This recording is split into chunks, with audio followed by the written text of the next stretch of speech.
Allah itu generic name, bukan personal name. Ya betul. Tapi yang namanya personal name itu tidak pernah terucap, tidak pernah terkatakan sampai hari ini. Kata Allah, ya, kata Allah itu diserap dari bahasa Arab di dalam khotbah. Itu bahasa Arab yang artinya, ya, nama sesembahan umat Islam yang berasal dari bahasa Arab itu kata KBBI.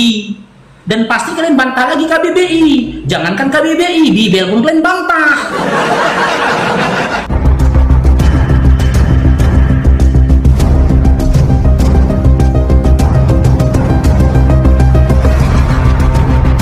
Assalamualaikum warahmatullahi wabarakatuh. Teman-teman, kata Allah yang lalu dicomot oleh umat Kristen ditempel ke dalam Bible menjadi Allah, selalu dikatakan gelar, ya. Itu bermula dari statement pendeta Bambang Nursena yang memproklamirkan katanya kata Allah itu adalah gelar, bukan nama. Namun dalam kesempatan kali ini pendeta Bambang Nursena akan dikasih paham oleh Mu'allaf Farouk melalui perdebatan dengan seorang pendeta muda. Nah teman-teman, langsung saja mari kita simak videonya. Allah itu generic name, bukan personal name. Ya betul.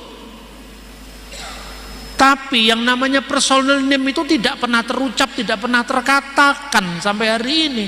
Nah teman-teman, statement singkat dari pendeta Bambang Nursena tersebut yang selalu dipakai oleh kebanyakan umat Kristen yang lalu ikut-ikutan mengatakan kalau istilah kata Allah itu adalah gelar, bukan nama.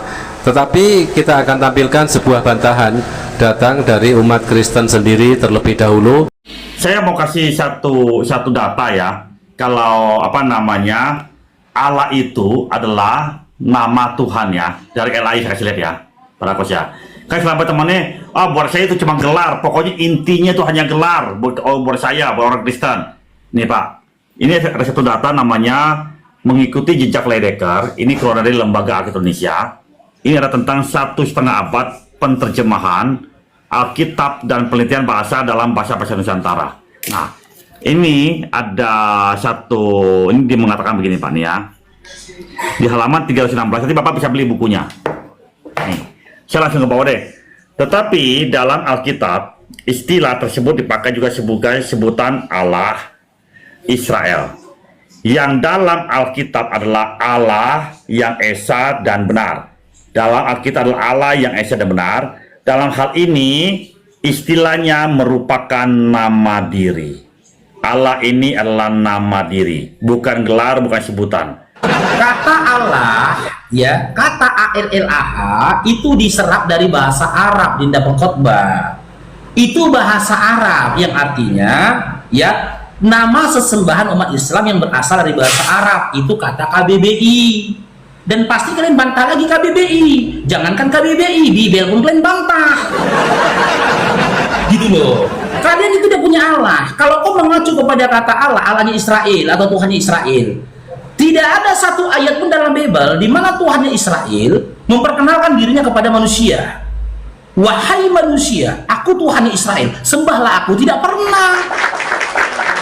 Selalu seruannya wahai Bani Israel, wahai Bani Israel, wahai Bani Israel. Sebagaimana seruannya Yesus dalam Markus 12:29, dia juga menggunakan kalimat wahai Bani Israel. Yang ketiga, dari awal narasinya si pengkhotbah sampai selesai itu semua hayalan saja. Anda ini sedang menghayal kalau Anda tuh punya Tuhan, pada kenyataannya Anda tidak bertuhan. Gitu loh. Kapan pula Yesus itu mengaku dirinya adalah Allah? Kapan Yesus mengaku dirinya Allah? Lukas 4 nomor 8. Apa kata Yesus di situ? Hanya kepada Tuhan Allahmu saja kamu menyembah dan berbakti. Bukan dia berkata, aku Tuhan dan Allahmu, sembahlah aku. Tapi dia berkata dalam Matius 4 nomor 10, hanya kepada Tuhan Allahmu saja engkau menyembah dan berbakti. Tapi Kristen membacanya, oh Yesus yang Allah. Hayalan saja. Yang kedua, ya. Ya, yang kedua. Yesus itu bereinkarnasi, kata dia. Tidak ada satu data pun dalam Bible dari Matius sampai dengan Wahyu di mana Yesus menyatakan dirinya adalah reinkarnasi dari Tuhan dan juga Allah itu sendiri. Anda sedang menghayal. Ketika malaikat saja mengkhabarkan kepada Maria dalam Lukas 1 nomor 31, apa kata malaikat? Engkau akan mengandung dan melahirkan seorang anak laki-laki, hendaklah kau namai dia Yesus. Malaikat tak bilang engkau akan mengandung seorang Tuhan yang reinkarnasi menjadi Yesus. Nggak ada. Itu cuma hayalan kalian saja. Kalian terlalu memaksakan Yesus itu adalah Tuhan yang reinkarnasi dari manusia. Sementara dalam Bilangan 23 nomor 19, Tuhan bukanlah manusia. Kalian bantah lagi di kalian gitu loh. Yang ketiga, kalian berkata, percaya pasti diselamatkan. Percaya pun kamu tidak akan pernah diselamatkan. Dengar ya, pengkhotbah ya.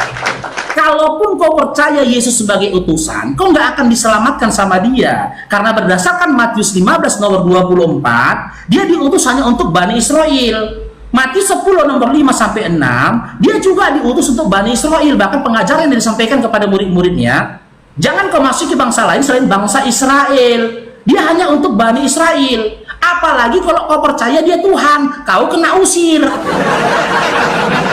Matius 7 nomor 21 sampai 23. Pada hari terakhir banyak orang berseru kepadaku, Tuhan, Tuhan, bukankah kami bernubuat dengan namamu, berburu jizat dengan namamu, mengusir setan dengan namamu? Pada hari itu akan berterus terang kepada mereka, enyahlah kau dari hadapanku, sekalian pembuat kejahatan. Kena usir. Maju kena, mundur kena usir, gitu loh. Untuk membuktikan itu bahwasanya kalian tidak punya Tuhan, sebut satu ayat dalam Bible dari Kejadian sampai Wahyu di mana ada Tuhan memperkenalkan dirinya sebagai Tuhan untuk Karistin.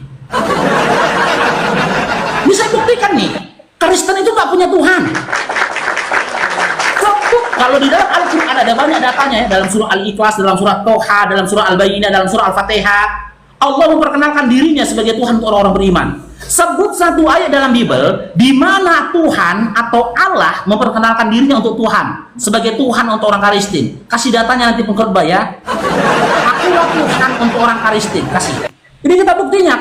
Kita buktikan kalian punya Tuhan atau tidak. Silakan. Haleluya, mantap sekali Bang Faruk ini ya. Luar biasa kali, ya kan? Malu saya gitu loh.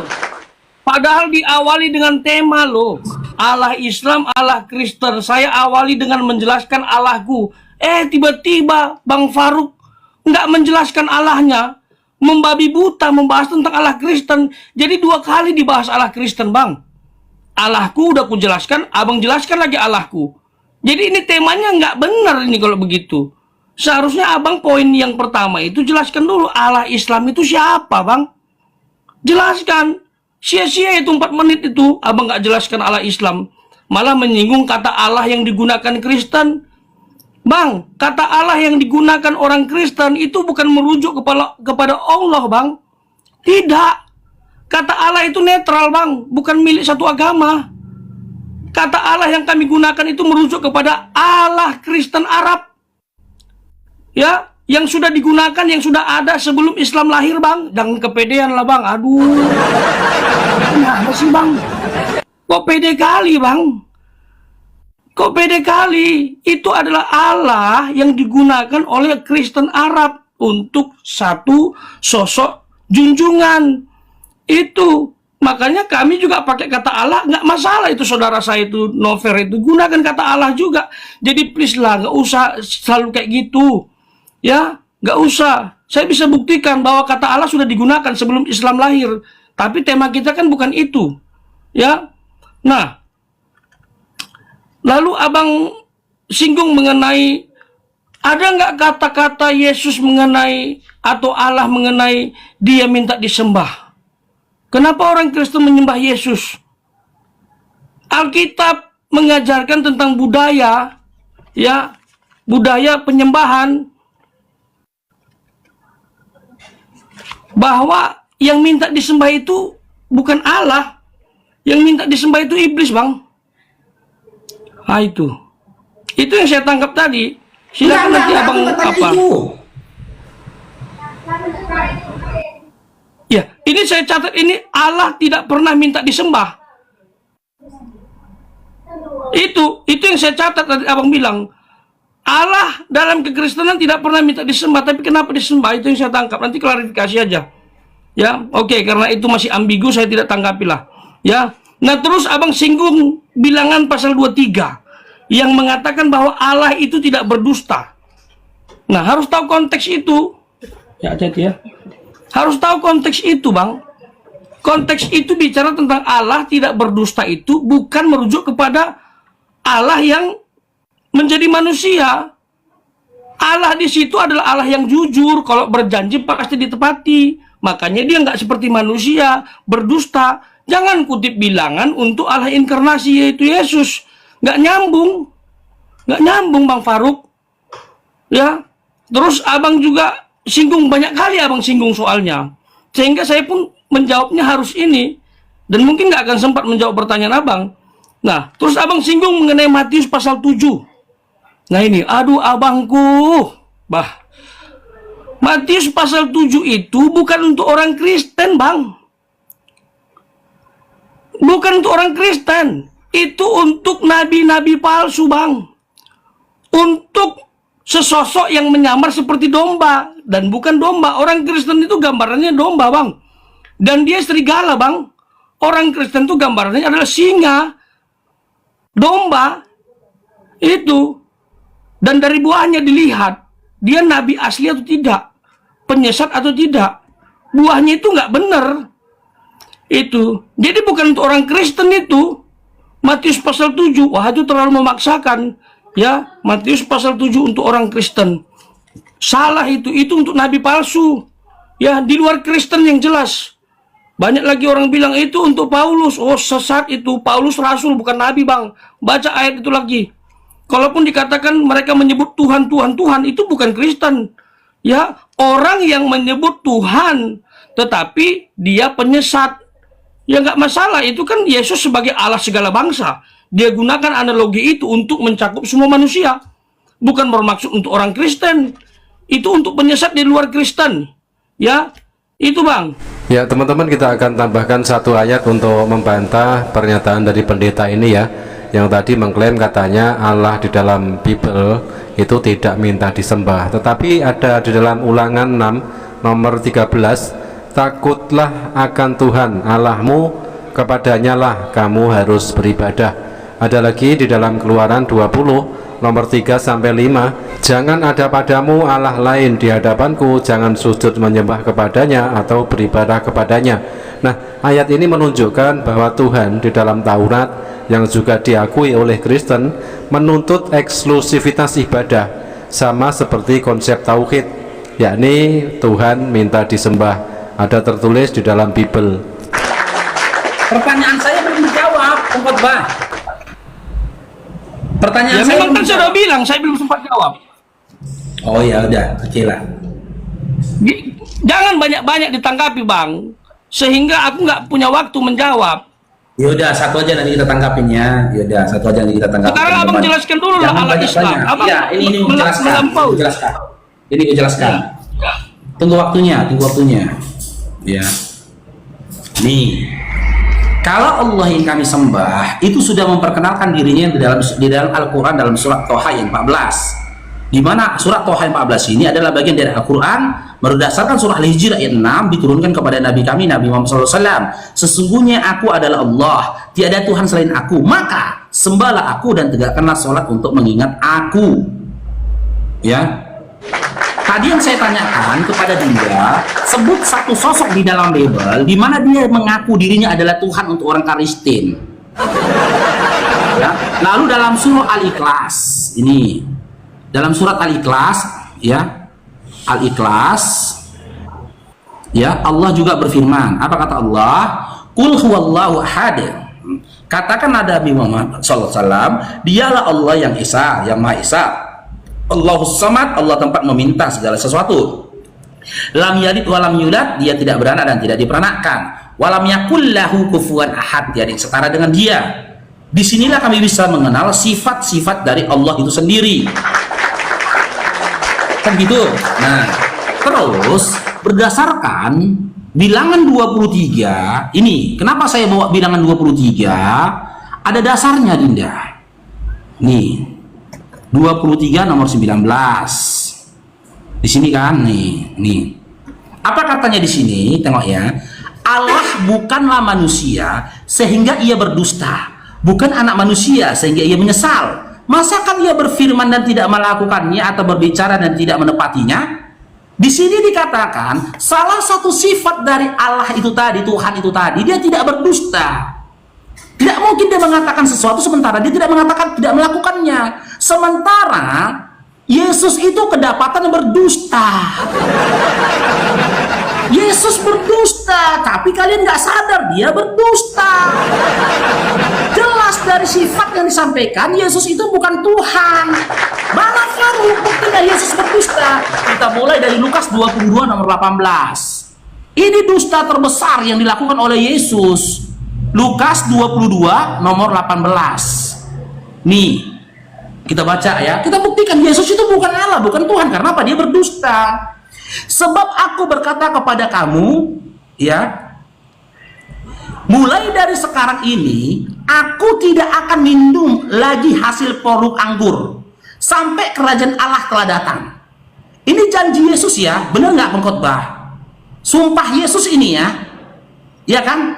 Aku berkata kepada mulai sekarang aku tidak akan minum anggur lagi, kata dia. Itulah bahasanya, betul? Betul? Betul. Ternyata dalam Matius 27:48 dia minum anggur. Matius 27:48 ini datanya nih. Matius 27:48 Yesus itu minum anggur. Dia telah berdusta. Apa katanya di sini? Tadi dikatakan ya kan, dia tidak akan minum anggur sampai kerajaan Allah datang. Oke, pada waktu penyaliban kerajaan Allah itu belum datang, tapi Yesus sudah minum anggur. Apa katanya di sini? Dan segeralah datang seorang dari mereka, ia mengambil bunga karang, mencelupkannya ke dalam anggur asam, lalu mencocokkannya pada sebidang bulu dan memberikan Yesus minum. Dia minum anggur ini. Dalam Lukas 22 nomor 18, dia berjanji, bersumpah bahwasanya dia tidak akan minum lagi dari hasil anggur sampai kerajaan Allah datang. Oke? Ternyata dalam Matius 27:48 dia minum anggur. Berdusta enggak? Berdusta enggak dia, Dinda pengkhotbah? Berdusta. Makanya saya bawa tadi bilangan 23:19. Allah itu bukan manusia hingga ia berdusta.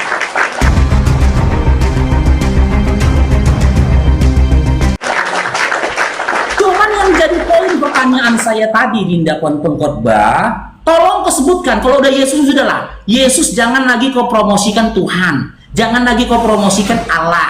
Sudah terbukti dia bukan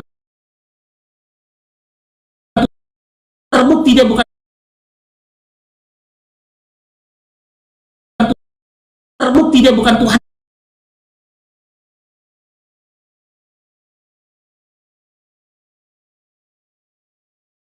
dan bukan Allah. Yang ketiga makin babak belur kalian di sini. Yang saya tanyakan, sebut satu ayat dalam Bible di mana ada satu sosok yang memperkenalkan dirinya sebagai Tuhan dan Allah, atau Tuhan Allah orang Kristen.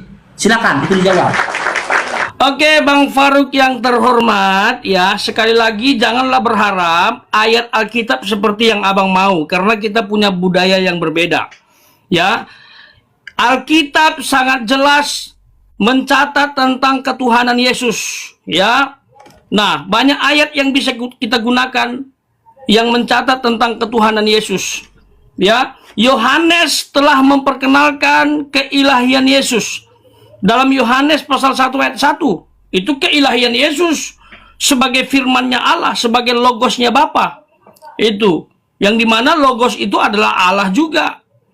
Keilahian Yesus tercatat dalam ayat ketiga sebagai pencipta. Itu jangan dipungkiri, Bang. Ya, ini budaya Allah untuk menjelaskan keilahiannya. Tidak perlu Yesus ngomong langsung. Karena Yohanes pun adalah firman Allah yang dari Allah. Seperti itu. Nah, ada lagi, ya, masih lagi kronologinya jelas dalam Yohanes pasal 6 ayat 38. Di situ dikatakan Yesus itu sebagai utusan tapi turun dari sorga. Nah, ini konteks keilahiannya, karena memang kami percaya ya bahwa Yesus keilahian ya turun dari sorga yang diutus oleh Bapa. Makanya ayat ke-14 dalam Yohanes pasal 1 dikatakan firman menjadi manusia. Itu Yohanes pasal 8 ayat 42, di situ dikatakan Yesus keluar dari Allah. Dan ini semua merujuk kepada keilahian Yesus yang kekal sebagai firman Allah. Jadi Yohanes telah memperkenalkan keilahian Yesus. Itu. Jadi Yesus itu Allah, ya. Dari sisi keilahiannya sebagai firman Allah yang kekal. Banyak lagi ya yang menunjukkan keilahian Yesus. Dalam Yohanes pasal 13 ayat 13 yang sering disangkal oleh polemikus, di situ Yesus langsung tegas mengatakan dia Tuhan. Dia Tuhan di situ. Ini sinkron dengan Lukas pasal 2 ayat 11. Ya, kemanusiaan yang dilahirkan sebagai juru selamat, tetapi ada keilahian sebagai gelarnya karena dia berasal dari Bapa sebagai firman Allah. Dia sudah ada sebelum Abraham ada. Dia pencipta, dia mengampuni dosa. Bahkan dia juga adalah anak Allah yang maha tinggi sebagai perwujudan Allah yang tak terlihat. Dalam Wahyu lebih jelas, dia Alfa dan Omega. Wahyu pasal 1 ayat 8. Jadi banyak sekali keilahian Yesus yang bisa diangkat untuk menjelaskan dirinya. Jadi kalau abang tanya, di mana ada ayat yang menjelaskan ketuhanan Yesus? Ya, itu ayat-ayat yang saya angkat tadi, itu ketuhanan Yesus. Tapi kalau seperti yang abang mau, di mana ayat yang mengatakan aku adalah Tuhan orang Kristen? Secara eksplisit memang tidak ada gunakan kata Kristen di situ, tapi setiap pengikut Kristus adalah Kristen atau Kristianus. Begitu. Semua orang percaya Kristen. Bahkan dimulai dari nubuat Yesus yang mengatakan, aku akan mendirikan jemaatku di atas batu karang. Alam maut tidak akan menguasainya. Itu Kristen, Bang. Dari bahasa Yunani eklesia, jemaat. Ini sinonim. Kristianos adalah Kristen, eklesia adalah jemaat, gereja juga sama, tubuh Kristus juga orang percaya. Ini hanya bermain bahasa, Bang. Jadi sudah fix, sudah terjawab ketuhanan Yesus dari beberapa ayat itu. Termasuk dari apa yang dia lakukan dan apa yang dia akui sebagai Tuhan. Nah, kalau abang mau menggugurkan ketuhanan Yesus dengan mengangkat ayat-ayat kemanusiaan, ya itu nggak fair. Itu cara belajar yang salah, karena memang Yesus itu duinatur. Ada keilahian, ada kemanusiaan. Jangan angkat ayat tentang kemanusiaan menggugurkan keilahian, nggak boleh. Ya, manusia ya manusia, Allah ya Allah. Nah, abang kutip lagi bilangan pasal 23 19. Itu konteksnya beda, Bang. Allah bukan manusia, itu betul. Memang Allah itu bukan manusia, karena kemanusiaan Yesus bukan Allah. Tapi Allah itu adalah keilahian Yesus. Ini ilmu metafisik, Bang. Jadi yang dikatakan Allah dalam Yesus keilahiannya yang tak terlihat, bukan yang terlihat. Itu, Bang. Ya, ketika Kristen mengklaim bahwa Yesus Tuhan, itu ada ayatnya di dalam Bible, tetapi ketahuilah, realitanya lebih banyak ayat di dalam Bible yang menunjukkan bahwa Yesus itu hanyalah utusan. Contoh, Yohanes 17 nomor 3. Ada lagi Markus 13 nomor 32. Ada lagi Matius 26 nomor 39. Ada lagi Yohanes 14 nomor 28. Ada lagi Yohanes 8 nomor 40. Ada lagi Matius 4 nomor 10. Ada lagi Yohanes 5 nomor 30. Ada lagi Markus 10 nomor 18. Ada lagi Matius 15 nomor 24. Ada lagi Yohanes 20 nomor 17 dan lain sebagainya. Masih banyak lagi. Ternyata Yesus mengaku hanyalah utusan. Nggak ada AC di situ, khotbah. Kok keringat dingin gitu? Iya, rusak. Iya, tenang aja, santai aja. Oke, yang penting dia sudah jujur, teman-teman ya. Tidak ada satu ayat pun dalam Bible di mana ada satu sosok memperkenalkan dirinya sebagai Tuhan dan Allah untuk Kristen. Tidak ada. Berarti ketika teman-teman Kristen ini menganggap dia punya Tuhan dan juga Allah berdasarkan Bible-nya, itu hanya khayalannya dia saja. Terserah, hak dia memang. Hak dia menyampaikan khayalannya, itu haknya dia. Tapi seiring dengan pengakuannya dia, kita bisa memahami orang yang berakal. Oh, dia sedang berkhayal. Gitu. Yang kedua, dia memaksakan Yesus itu Tuhan di dalam Bible. Ketika andai kan ada pertanyaan, sebenarnya saya tidak bertanya itu ya, tapi dia berupaya menunjukkan data-data dalam Bible di mana dalam data itu Yesus itu seakan-akan Tuhan. Padahal saya tidak bertanya itu tadi sebenarnya. Pertanyaan saya sudah dia jawab, tidak ada data dalam Bible. Tapi dia memaksakan narasi-narasi dalam Bible itu Yesus itu adalah Tuhan. Yang andai kan ditanyakan, bentuk pertanyaannya betul begini teman-teman. Sebut satu ayat di mana Yesus menyatakan dirinya Tuhan. Lalu yang pertama dia kasih data di dalam Yohanes 6 nomor 38. Yohanes 6 nomor 38. Nih, andai ditanya ini sama si pengkhotbah kan, sebut satu ayat di mana Yesus menyatakan dirinya adalah Tuhan. Dijawab, sebab aku telah turun dari sorga bukan untuk melakukan kehendakku, tetapi untuk melakukan kehendak Dia yang telah mengutus aku. Malahan datanya dia adalah utusan, bukan Tuhan. Karena di ayat lain Yesus berkata, sebab yang mengutus itu lebih besar daripada yang diutus. Maka yang kedua, Yohanes 8 nomor 42. Dia kasih utusan juga ini. 42. Apa datanya? Nih. Kata Yesus kepada mereka, jikalau Allah Bapakmu, kamu akan mengasihi aku, sebab aku keluar dan datang dari Allah. Dan aku datang bukan atas kehendakku sendiri, melainkan Dia yang mengutus aku. Utusan lagi, bukan Tuhan. Tapi hak dari si pengkhotbah berhayal, bacaannya ini adalah Tuhan, hak dia itu. Namanya juga orang menghayal kan, nggak boleh kita paksa, nggak boleh kita batasi hayalan seseorang kan. Lalu dia berikan lagi data di dalam Yohanes 13 nomor 13. Ini yang bahaya ini. Ini harus ada yang dikorbankan ini kalau kalian percaya perkataan Yesus yang di sini. Nih, kalau kalian percaya perkataan Yesus dalam Yohanes 13 nomor 13 ini, ada yang dikorbankan ini. Sebentar ya. Dalam Yohanes 13 nomor 13 di sini dikatakan, kamu menyebut aku guru dan Tuhan. Oke, kita ikuti terjemahan yang kau inginkan Tuhan. Sebenarnya di sini tertulisnya kurios, itu Tuhan, bukan Tuhan atau Theos. Dan katamu itu tepat, sebab memang akulah guru dan Tuhan. Oke?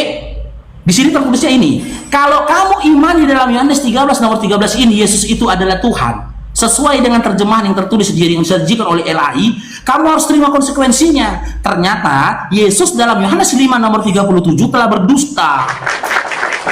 Dia telah berdusta kepada murid-muridnya. Kenapa kau katakan Yesus berdusta dalam Yohanes 5 nomor 37? Di dalam Yohanes 5:37, Yesus berkata, Bapa yang mengutus aku, Dia yang bersaksi tentang aku, rupanya tidak bisa kau lihat, suaranya tidak bisa kau dengar. Apa itu Bapa? Tuhan. Matius 11 nomor 25. Bapa itu adalah Tuhan. Kata Bapa itu mengarah kepada Tuhan. Kalau kata Bapa itu disinonimkan dengan Tuhan, apa kata Yesus dalam Yohanes 5:37?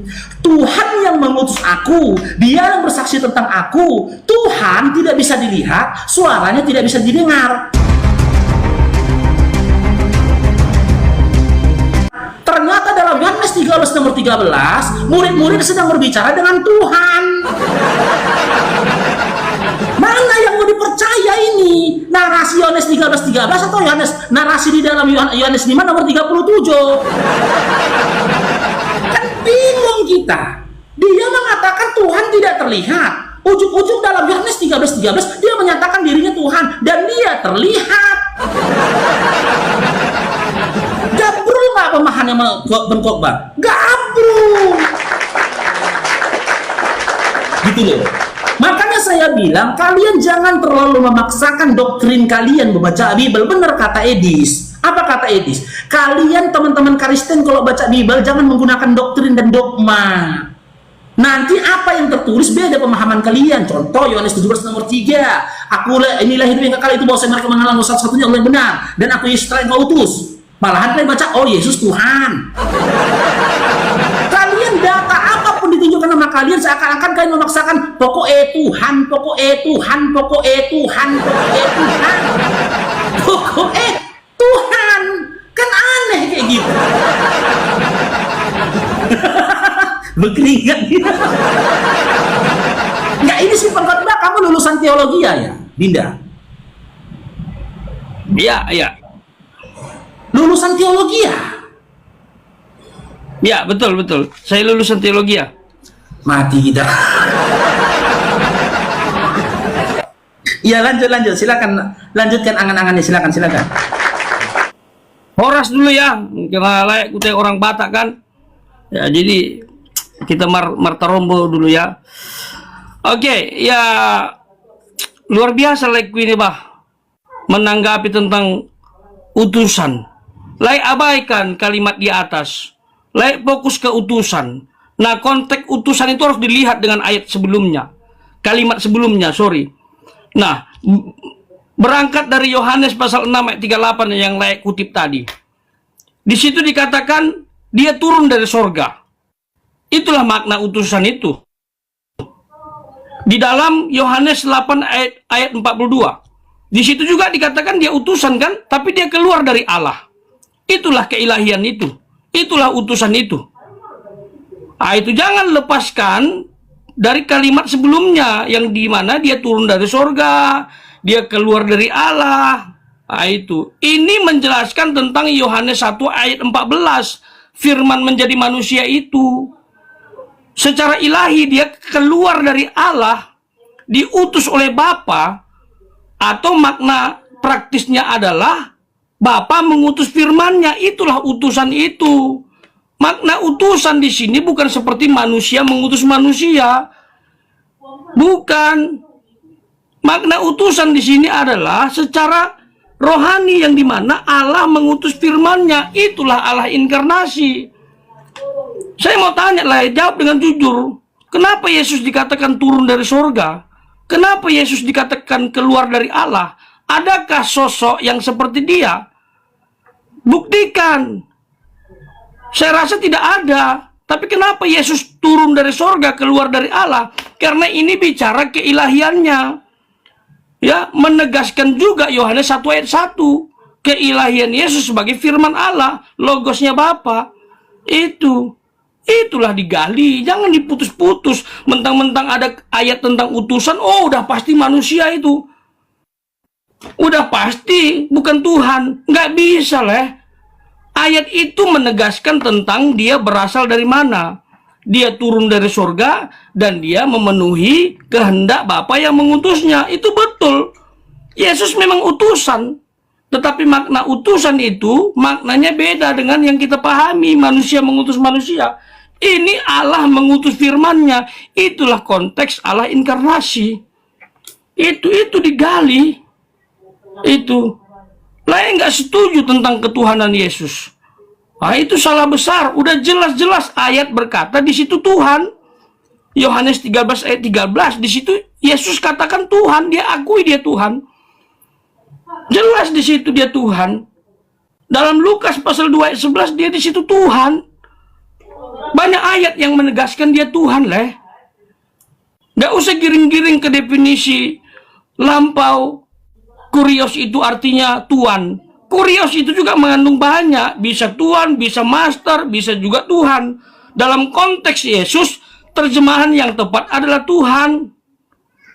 Itu. Kalaupun dulu pernah digunakan terjemahan tuan, itu merujuk makna lampau, bukan sekarang. Kalau sekarang yang dikatakan tuan itu siapa aja boleh. Laik punya pembantu, laik sudah dibilang tuan loh. Tapi kalau zaman dulu, beda. Orang yang dikatakan Tuhan itu orang yang disembah. Identik dengan seorang raja. Makanya diterjemahkan dengan kata Tuhan. Tapi ketika makna berubah, enggak cocok Tuhan itu digunakan. Yang lebih cocok adalah Tuhan. Karena memang kurios bisa diterjemahkan Tuhan. Supaya tidak menurunkan derajat keilahian Yesus, maka Tuhan itu yang paling tepat. Karena kata Tuhan sudah bergeser makna. Itu. Bahkan kalau layak belum punya pembantu pun sudah bisa dikatakan Tuhan. Nah itulah. Jadi nggak usahlah berusaha menggugurkan keilahian Yesus dengan cara pandang yang salah. Udah jelas-jelas ayatnya. Secara hurufiah literal kata Tuhan ada dalam ayat itu. Kok layak tolak? Nggak bisa kaidah bahasa Indonesia. Susah sekali. Sekarang lagi buktikan Allah Islam itu eksis dalam segala zaman. Tunjukkan itu. Ya, siapa dia? Kapan dia ketemu dengan orang-orang yang dipilihnya? Jelaskan sekarang. Jangan terlalu banyak ke agama saya. Buktikan Allah lain itu ada dalam segala zaman. Silakan. Pendeta muda ini mengakui kalau Yesus adalah utusan, itu bagus. Tetapi yang dia lupa, ternyata utusan itu tidak lebih besar daripada yang mengutus. Tengok di dalam Yohanes 13 nomor 16.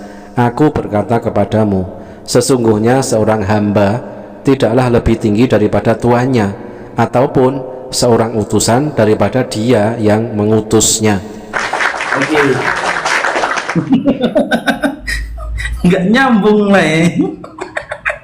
Ih, nggak nyambung. Wah, sudah nyambung. Lain udah nyambung. Oh, ya. Oke, lanjut. Tapi aduh, napar pion. Marga apa lagi? Ya, mentang nyambung saya. Nggak, lain marga apa? Siotang oleh. Oh, silakan. Oke, siap. Dengar lah ya. Nih. Berdasarkan Yohanes 6 nomor 38, nanti aku jawab pertanyaan mulai ya. Yohanes 6 nomor 38, Yohanes 8 nomor 42, Yohanes 5 37, dengan dalil itu Anda paksakan Yesus itu Tuhan. Gitu loh. Dengan delik Anda katakan karena dia berasal dari surga. Kan gitu. Tapi Anda nggak tahu Wahyu 12 nomor 12, iblis juga berasal dari surga. Kalau bermodalkan dari surga, iblis pun dari surga, berarti dia Tuhan juga bagi kalian. Terus yang kedua, ya Anda paksakan dia Tuhan karena dia berasal dari surga. Anda paksakan dia itu Allah karena dia dari surga. Ini kuberikan analogi lain. Buah berasal dari pohon, ya kan? Buah itu berasal dari pohon, tapi sampai kapanpun buah itu nggak akan pernah jadi pohon. Buah itu nggak akan pernah jadi pohon gitu loh. Kalau dia tidak dibibit untuk menjadi pohon, nggak akan pernah. Buah itu pun nggak akan pernah menjadi akar. Ya, ketika buah berasal dari pohon, dia buah, tak akan pernah jadi pohon. Pohon ya pohon, buah adalah buah, meskipun buah berasal dari pohon. Allah tadi, Yesus tadi, Tuhan tadi, Tuhan ya Tuhan, Yesus ya Yesus. Meskipun Yesus berasal dari Tuhan, bukan berarti Yesusnya yang Tuhan. Seluruh yang ada di alam semesta ini itu berasal dari Tuhan. Tidak ada yang berasal di luar dari Tuhan. Kalau ada yang berasal dari luar Tuhan, ya berarti ada Tuhan-Tuhan yang lain di atas bumi ini. Niscaya bumi tidak akan bisa seperti ini. Tuhan yang satu dengan Tuhan yang lain, ya itu akan saling menunjukkan kekuatannya. Ingatlah ya pemahamannya ya, meskipun Yesus berasal dari surga, itu tidak bisa dijadikan senjata sebagai dalil dan juga pemahaman Yesus itulah Tuhan. Karena Wahyu 12 nomor 12, iblis juga berasal dari surga.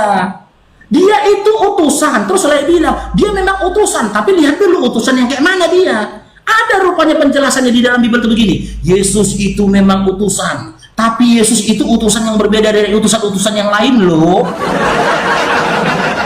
Sama, Ulangan 6 nomor 4, Musa menyampaikan Tuhan Allah kita itu Tuhan itu Esa kepada Bani Israel. Markus 12 nomor 29, Yesus juga menyampaikan hukum yang utama Tuhan Allah kita Tuhan itu Esa.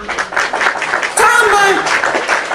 Kalau memang dia Tuhan, ketika dalam Ulangan 6 nomor 4, ya kitab Musa mengatakan Tuhan Allah kita Tuhan itu Esa, wahai Bani Israel, harusnya ketika Yesus turun, Yesusnya berkata, dengar wahai orang Israel, akulah Tuhan yang dikatakan oleh Musa. Tapi kenyataannya kan tidak seperti itu sebatas mimpi dan hayalan kalian saja. Oke, terus Anda mempertanyakan tentang eksistensinya Allah. Kita buka dulu dalam surah Asy-Syura ayat 13. Dia Allah telah mewasiatkan bagi kamu agama yang dia wasiatkan juga kepada Nuh.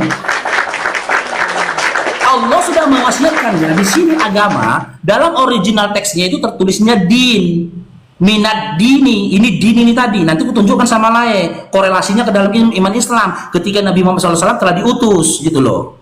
Ya, mulai dari Nuh ini ya, yang kami wahyukan kepada Nabi Muhammad SAW. Apa yang diwahyukan kepada Nabi Muhammad Muhammad SAW itu pernah diwahyukan juga kepada Nuh, gitu loh. Dan yang kami wasiatkan kepada Ibrahim, semua masuk Nabi ini, anak keturunan Ibrahim melalui suku Lewi. Siapa ini? Musa dan Isa, yaitu tegakkanlah din, ya, dan janganlah kamu berpecah belah di dalamnya. Sangat berat bagi orang-orang musyrik mengikuti din yang kamu suruhkan kepada mereka. Allah telah memilih orang yang Dia kehendaki pada agamanya dan memberi petunjuk kepada agamanya bagi orang-orang yang kembali kepadanya. Di sini lah ya, lihat ya, tertulisnya din, ya, huruf dal bergaris kasroh bertemu dengan ya sukun, lalu bertemu dengan huruf nun bergaris kasroh. Lalu kita buka dalam Ali Imran ayat 19. Ini kolerasinya. Sesungguhnya din yang diridhoi oleh Allah di sisinya ialah Islam. Orang-orang yang telah diberi kitab tidak berselisih kecuali setelah datang pengetahuan kepada mereka karena kedengkian. Ada pula iklan di Google ini lah. Di antara mereka siapa yang kufur terhadap ayat-ayat Allah, ini Allah ya, pada Musa dia memperkenalkan dirinya Allah. Sesungguhnya Allah sangat tepat perhitungannya. Ini dia, kita lihat ya, ini inad dini kan, din lagi kan, sama kan hurufnya. Nih din. Jadi din ini yang disebut dengan din Islam itu sudah diperkenalkan dari dulu, gitu loh. Mana lagi datanya Farqa bilang dari dulu? Surah Al-Hajj, biar kupuaskan lah ya jawaban ku kasih tahu ya, karena habis waktunya ini ya. Surah Al-Hajj ayat 78. Nih, apa kata Allah lagi di sini? Nah, dan berjihadlah kamu pada jalan Allah dengan jihad yang sebenar-benarnya. Dia telah memilih kamu dan Dia sekali-kali tidak menjadikan kamu dalam agama suatu kesempitan.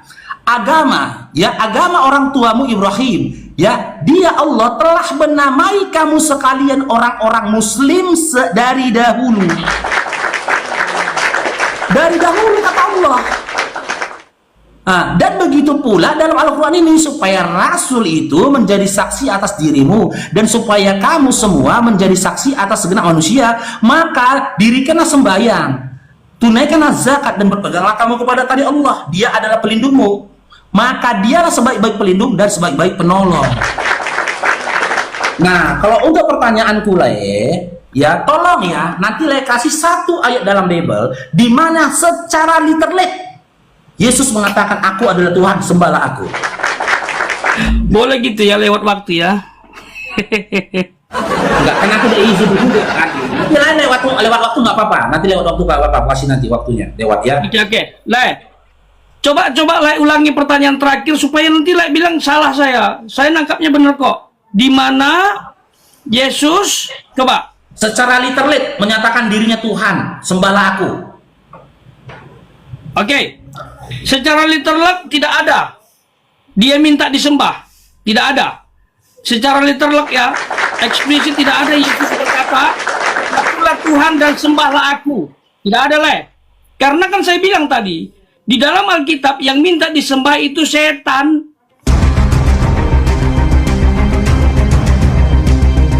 Setan yang minta disembah dalam Alkitab. Eksplisit. Kukasih kerajaan dunia, sembahlah aku. Itu setan. Makanya budaya yang minta nggak mungkin ada. Itu loh. Nggak mungkin ada. Kalau Yesus Tuhan ada ayatnya. Tapi kalau dia bilang sembahlah aku, nggak ada Tapi ingat, nggak ada juga bahwa Yesus berkata jangan sembah aku. Yesus menerima penyembahan para murid.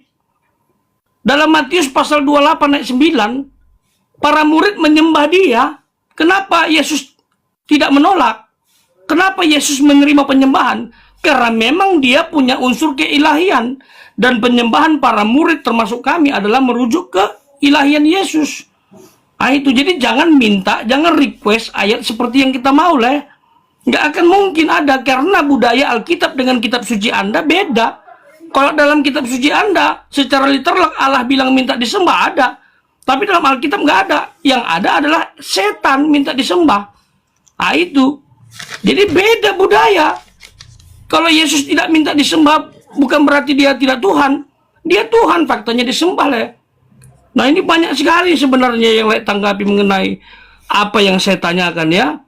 Nah cuman saya bertanya-tanya nih ya. Allah yang layak perkenalkan disinkronkan dengan tokoh Alkitab, baik itu Nabi, Abraham, Musa. Apakah benar Abraham, Musa, dan juga Nuh mengenal Allah? Buktikan data otentik lah, di mana Musa, Abraham, Nuh mengenal Allah. Wasiat apa yang diberikan Allah kepada dia, kepada tokoh-tokoh itu? Buktikan secara otentik bahwa dalam Tanakh, Taurat, Nebiim, dan Ketuvim dikenal Allah. Ya, versi ini ya, versi Mekah ya, bukan Allah versi Kristen Arab. Nah itu, jangan cuma klaim sepihak gitu loh. Jadi harus tegas gitu. Benarkah Allah yang disembah oleh Nuh, Allah yang disembah Abraham, Allah yang disembah Musa itu adalah Allah? Saya sudah belajar Alkitab puluhan tahun. Saya tidak pernah mengenal itu. Ya, yang saya kenal itu adalah apa? Yod He Vav He Elohim Adonai. Allah Israel, dan Allah Israel itu juga lah yang inkarnasi. Salah paham leku mengenai Yesus. Selalu mengangkat kemanusiaannya untuk menggugurkan kealahannya.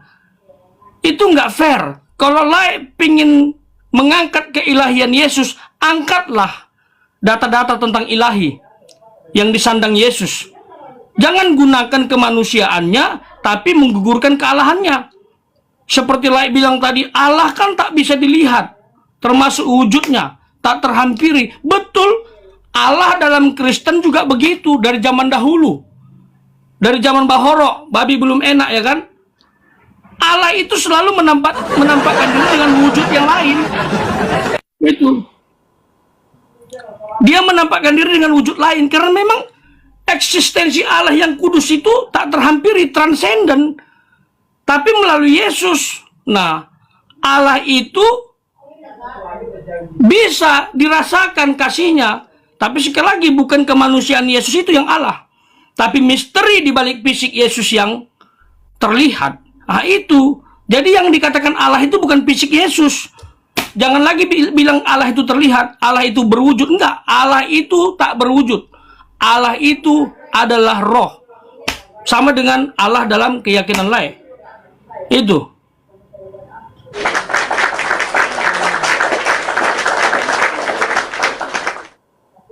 Ya, silakan kalau mau ditambahkan lagi. Tadi kan aku tadi kelewatan. Kalau mau diambil lagi waktunya silakan. Udah selesai? Udahlah, udah. Oke, giliranku sekarang ya. Bahaya narasimu tuh ngeri kali nih. Nah kan selalu bahaya kan? Kayak gini ini begitulah. Apa yang diomongkan, apa yang dipahami. Susah memang. Ago ya mang.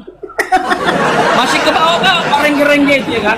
Ago ya mang. Aneh bahado. Nggak gini Kenapa aku bilang bahaya kali narasimu? Yang mengatakan tadi cuma iblis aja yang minta disembah. Ngeri itu loh. Kenapa ngeri? Iya. Kita mulai dari Yohanes 17 nomor 8. Nih. Yohanes 17 nomor 8. Ingat ya teman-teman ya, dia bilang tadi cuma iblis yang minta disembah ya. Jadi ngeri tuh narasinya itu. Ternyata yang ngutus Yesus itu siapa? Tengok ya. Nih. Dalam Yohanes 17 nomor 8, Yesus berkata, sebab segala firman yang engkau sampaikan kepadaku, telah aku sampaikan kepada mereka, dan mereka telah menerimanya. Mereka benar-benar tahu bahwa aku datang daripadamu, dan mereka percaya bahwa engkaulah yang telah mengutus aku.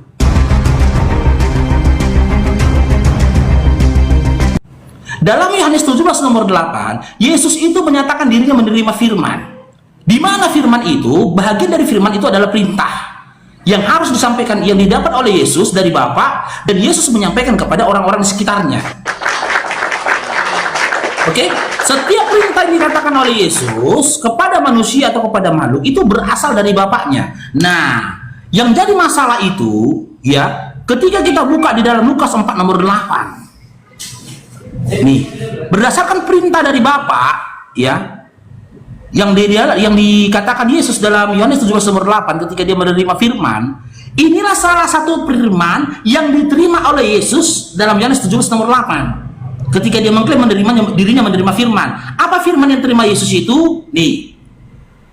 Engkau harus menyembah Tuhan Allahmu, dan hanya kepada Dia sajalah kamu berlatria.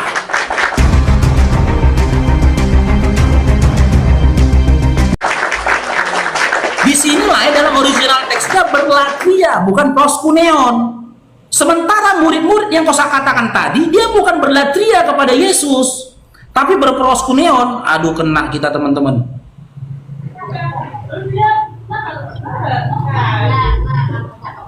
Dia berproskuneon. Saya nggak muncul.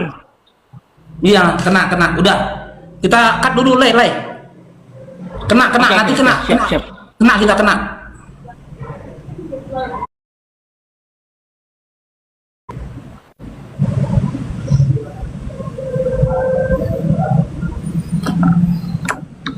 Kena tombak teman-teman. Sayang kali ya.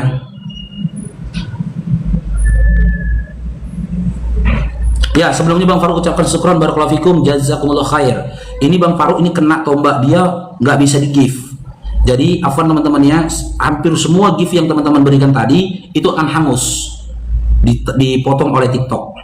Semua yang kalian berikan tadi hampir semua itu hangus, dipotong oleh TikTok. Paling sisa buat Bang Faruknya 30%. Ya, oke. Jika ada salah kata Bang Faruk mohon maaf. Ini kalau dilanjutkan kena banned permanen nih Bang. Keras dia. Jika salah kata saya mohon maaf, pada Allah saya mohon ampun. Kita sempurnakan dengan doa tafakur majelis. Subhanakallahumma wa bihamdika asyhadu an la ilaha illa anta astaghfiruka wa atubu ilaik. Assalamualaikum warahmatullahi wabarakatuh.